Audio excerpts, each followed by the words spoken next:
Siapa mengira bahwa di negara-negara besar penganut sistem ekonomi kapitalisme dan liberalisme yang menjalankan konsep pasar bebas akan muncul koperasi rakyat yang merupakan salah satu bentuk pengejawantahan sistem ekonomi sosialisme.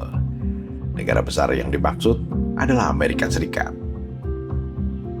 Di negara adidaya yang juga dijuluki negeri Paman Sam itu, paham ekonomi kapitalis yang dicetuskan oleh Adam Smith dan Scotland pada abad 18 memperoleh pengikut fanatiknya di Amerika Serikat. Salah satu fanatikus mazhab Adam Smith itu adalah Milton Friedman. Milton Friedman adalah ekonom kelahiran New York yang dikenal sebagai tokoh mazhab Chicago, mazhab ekonomi yang muncul di Universitas Chicago, Amerika Serikat pada pertengahan abad 19. Mazhab Chicago mengembangkan konsep pasar bebas yang digagas bapak kapitalisme Adam Smith. Milton Friedman sangat menentang adanya campur tangan pemerintah dalam mematok harga barang-barang kebutuhan pokok masyarakat. Dan pemerintah Amerika Serikat pun dari periode ke periode menerapkan pasar bebas seperti yang diinginkan mazhab Chicago, baik di dalam maupun di luar negeri. Hasilnya, terjadi kesenjangan yang luar biasa di kota-kota besar Amerika Serikat seperti New York. Di kota besar yang memajang patung raksasa Liberty itu, ada wilayah-wilayah kumuh seperti Bronx dan Brooklyn yang dihuni oleh sejumlah besar orang miskin dan tunawisma. Sementara tak jauh dari Brooklyn dan Bronx, ada distrik Manhattan yang dihuni orang-orang kaya dan menjadi pusat bisnis nasional serta internasional yang membuat Amerika Serikat terkesan sebagai negara yang kaya raya. Lalu muncullah seorang pemuda bernama Zohran Mamdani yang kemudian terpilih menjadi wali kota New York pada akhir 2025. Zohran dan keluarganya adalah imigran keturunan India yang sempat tinggal di Uganda, Afrika. Zohran sendiri lahir di Uganda pada 18 Oktober 1991. Dalam usia 7 tahun, Zohran dibawa orang tuanya yang berprofesi sebagai seniman dan akademisi itu untuk pindah ke New York pada sekitar tahun 1999. Sebagai keluarga akademisi yang cukup terpandang, tak sukar bagi keluarga Zohran untuk berproses menjadi warga negara Amerika Serikat. Dan Zohran pun menempuh pendidikan di sekolah-sekolah ternama, antara lain Bowdoin College, serta menjadi aktivis kampus dengan mendirikan organisasi bernama Student for Justice in Palestine. Setelah lulus dari perguruan tinggi, pemuda imigran yang nama lengkapnya Zohran Kwame Mamdani itu merintis karirnya sebagai politisi dari Partai Demokrat dan maju dalam pemilihan calon wali kota New York. Ketika Zohran maju sebagai calon wali kota New York dari Partai Demokrat, Presiden AS Donald Trump mengecamnya habis-habisan karena Zohran mengkritik kebijakan ekonomi Trump yang gagal menurunkan harga bahan-bahan pangan dan memotong tunjangan bantuan sosial untuk warga miskin. Zohran memiliki keberpihakan yang sangat kuat terhadap warga miskin, karena setiap hari ia menyaksikan sendiri kesengsaraan dan kemelaratan yang dialami warga miskin di daerah tempat tinggalnya di Brooklyn. Warga miskin itu sebagian besar merupakan kaum imigran. Itu sebabnya Zohran meluncurkan visi untuk menjadikan New York sebagai kota perlindungan bagi warga imigran. Sementara Presiden Amerika Serikat Donald Trump sangat anti-imigran. Bahkan jika undang-undang memungkinkan, Trump ingin mengusir seluruh imigran dari Amerika Serikat. Padahal para imigran itulah yang menjadi pendukung pesatnya kemajuan industri Amerika Serikat sebagai para pekerja kasar di pabrik-pabrik.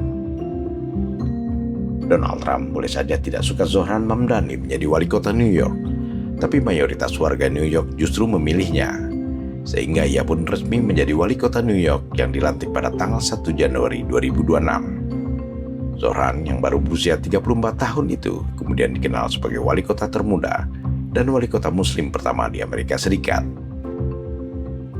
Zohran Mamdani mulai membuktikan janji-janjinya untuk berpihak pada masyarakat miskin.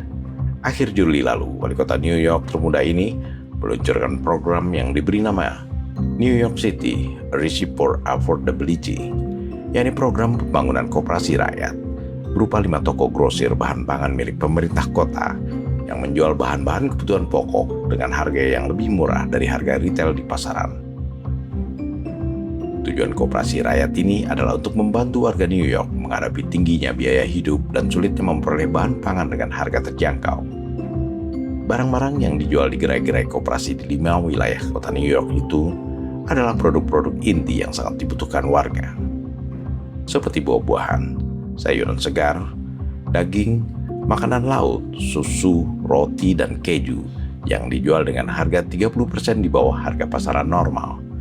Harga yang dipatok pemerintah New York itu akan ditetapkan sebulan sekali dan berlaku konsisten setiap bulannya tanpa terpengaruh fluktuasi pasar.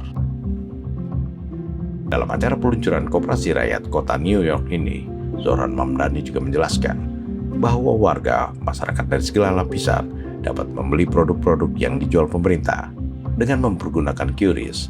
Sebagaimana diketahui, QRIS adalah sistem pembayaran online dan instan yang pertama kali diperkenalkan di Indonesia. Can we all see this incredible example of produce in my hand? Today, I am proud to announce a collection of essential staples that will be predictably 30% cheaper at all 5 of our city-run grocery stores. This core set of goods will include all fresh produce, meat, and seafood, along with 20 other essential items like cheese, milk, and bread. Here's how it will work. Once a month, our 5 city-run grocery stores will set prices for this core set of goods at 30% below typical retail prices. No exceptions, no gimmicks. The savings will last for the entire month.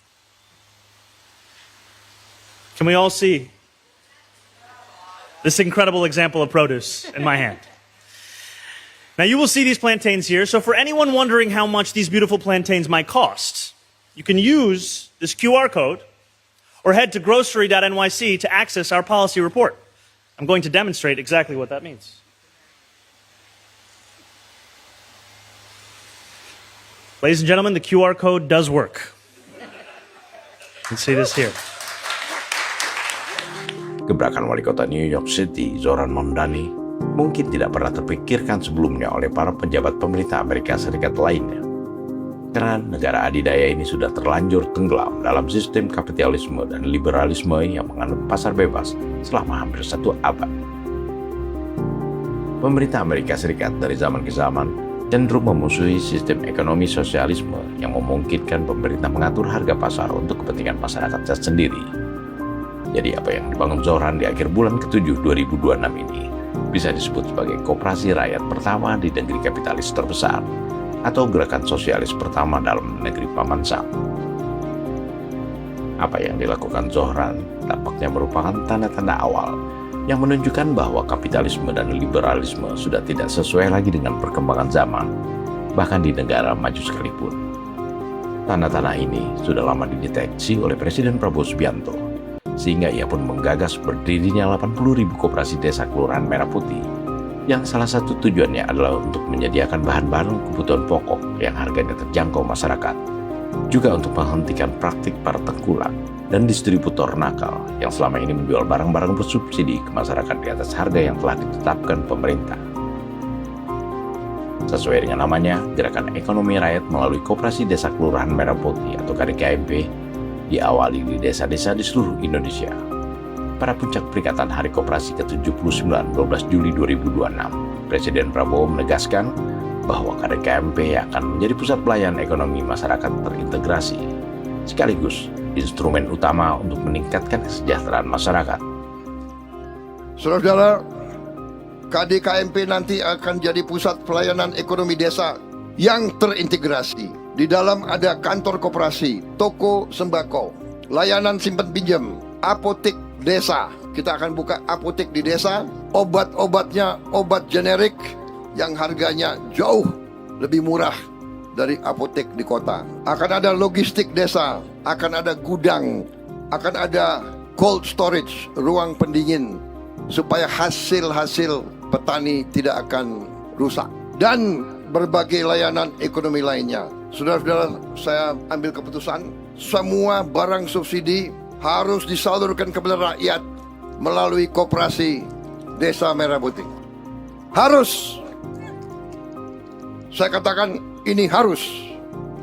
Barang subsidi rakyat tidak boleh diperdagangkan.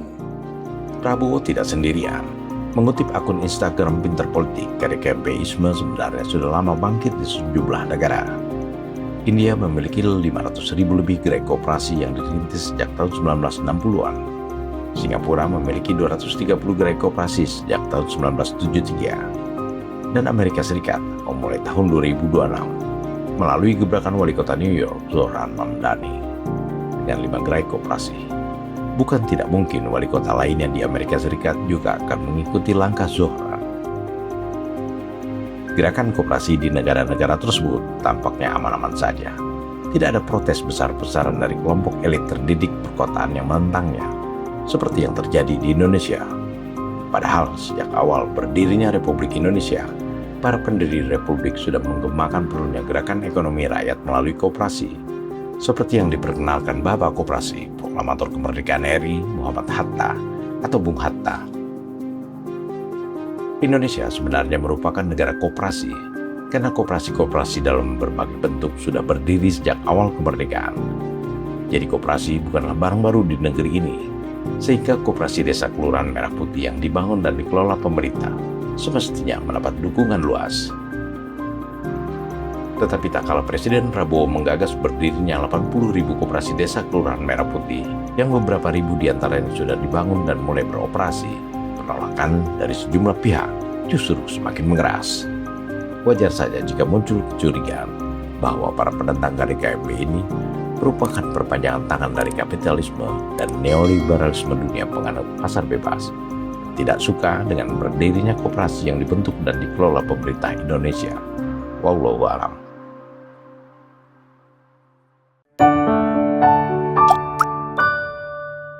Men of our time.